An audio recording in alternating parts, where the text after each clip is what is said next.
Bonjour les matheux, nouvelle petite vidéo sur le brevet.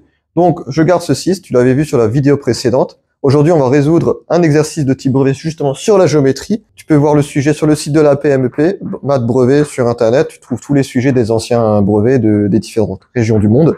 Donc là on va parler de celui d'Amérique du Nord 2025. L'exercice numéro 2 que tu vois affiché ici. Donc tu as une figure un peu spéciale. On sait aussi que tel point sont alignés, tel point sont alignés. Puis après tu as toutes les données dessus. Question 1. On nous demande de calculer la longueur AB. Alors si tu regardes sur la figure AB, on le trouve dans un triangle rectangle. Ah, on veut calculer une longueur. Triangle rectangle. Et on connaît deux longueurs sur les trois.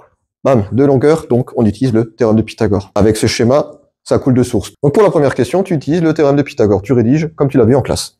On va pas rédiger ici. Je t'invite à regarder l'une de mes anciennes vidéos. J'en ai fait notamment un ou deux sur la géométrie. Deuxième question. On veut montrer que les droites DE et BC sont parallèles. Deux possibilités. Soit on utilise la réciproque du théorème de Thalès, soit on voit deux angles droits. Et là, clairement, sur la figure, on voit les deux angles droits. Donc, il suffit d'utiliser la propriété que tu as vue en sixième que si deux droites sont perpendiculaires à une même troisième droite, alors elles sont parallèles. Fini, c'est tout. Pas plus compliqué. Cadeau. Troisième question. On veut montrer que DE est égal à 12 mètres.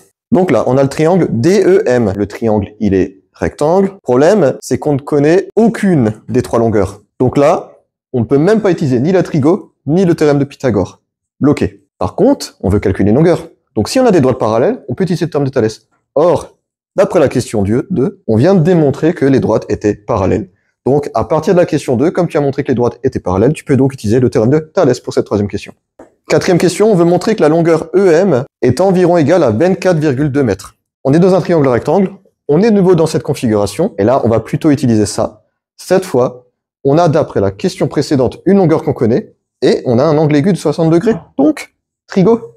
Et on utilise le cosinus, le sinus ou la tangente. Et pour finir, à la dernière question, il faut déduire l'aire du triangle. Donc l'aire du triangle, là, pas le choix. Pour le brevet, les formules d'aire, on te les donnera très rarement au brevet, donc c'est à toi de les connaître par cœur, tout ce qui est aire du disque, aire du triangle, aire d'un carré, d'un rectangle. Par contre, si cela peut te rassurer, lors du brevet, les calculs de volume, la plupart du temps, les formules te sont données ces dernières années. J'espère que cette petite aide, avec ce petit mémo, aura pu t'aider à résoudre ce type d'exercice, et je te souhaite une bonne journée.